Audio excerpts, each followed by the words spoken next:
যে এখন যে নতুন প্রধানমন্ত্রী বাসভবন হচ্ছে, সেখানে বাংকার করা হচ্ছে, সেখানে টানেল করা হচ্ছে, আপনি কোথায় যেতে চান? আপনি কোথায় যেতে চান? সংসদে তো আপনি নির্বাক থাকেন।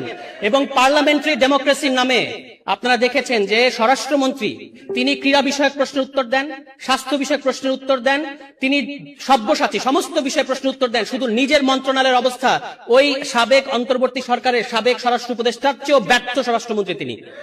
দুনিয়ার সমস্ত বিষয়ে তিনি উত্তর দিচ্ছেন, শুধু নিজের মন্ত্রণালয়ের খবর নাই। গত 2 মাসে তাদের নিজেদের অন্তর্কন্দলে এই পর্যন্ত 30 জনের অধিক বিএনপি নেতাকর্মী হত্যার শিকার হয়েছে, কিন্তু তিনি বাংলাদেশকে সংবিধান পড়াচ্ছেন, যে সংবিধান আবার প্রতি পদে পদে প্রতি বাক্যে বাক্যে তিনি ভুল বলেন, বিভ্রান্তিকর তথ্য দেন। তিনি মনে করেন সংবিধানের ধারা উপধারা 115 অনুচ্ছেদ এটা আছে, 64 অনুচ্ছেদ এটা আছে, এইটা বুঝাই নাকি সংবিধান বোঝা।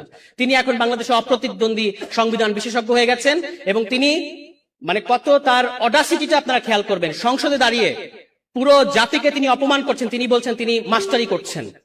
যে কোনো সভ্য গণতান্ত্রিক দেশে এর পরে তাকে আর ওই জায়গায় কথা বলতে দিত না। আপনি আমাদের সংসদ নেতাকে দেখবেন তিনি নাকি জেস্টার পলিটিক্স করেন। আমি বলেছি তিনি একজন নির্বাক চলচ্চিত্র।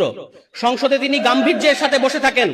তিনি জুলাই সনদ নিয়ে কথা হয়েছে, বিরোধী দলীয় নেতা কথা বলেছেন, চিফ হুইপ কথা বলেছেন, বিরোধী দলের সমস্ত সংসদ সদস্যরা কথা বলেছেন, কিন্তু আমাদের নির্বাক চলচ্চিত্র একটা সেকেন্ড মুখ থেকে একটা শব্দ বের করেন নাই। তার পক্ষে কথা বলেন স্বরাষ্ট্রমন্ত্রী। ফলে যেহেতু অন্যান্য নেতৃবৃন্দ কথা বলবেন, আমি আর কথা বাড়াবো না। শুধু একটা জিনিস আপনারা খেয়াল করবেন, মাছর ন্যায় বড় মাছ ছোট মাছকে গিলে খায়। আর বিএনপির এই সংসদীয় স্বৈরতন্ত্রে ছোট রায় বড় রায়কে গিলে খেতে চাচ্ছে। কিন্তু আমরা 11 দলীয় জোট এবং বাংলাদেশের জনগণ যতদিন আছে আপনাদেরকে আমরা গণ রায়ের বিরুদ্ধে যেতে দেব না।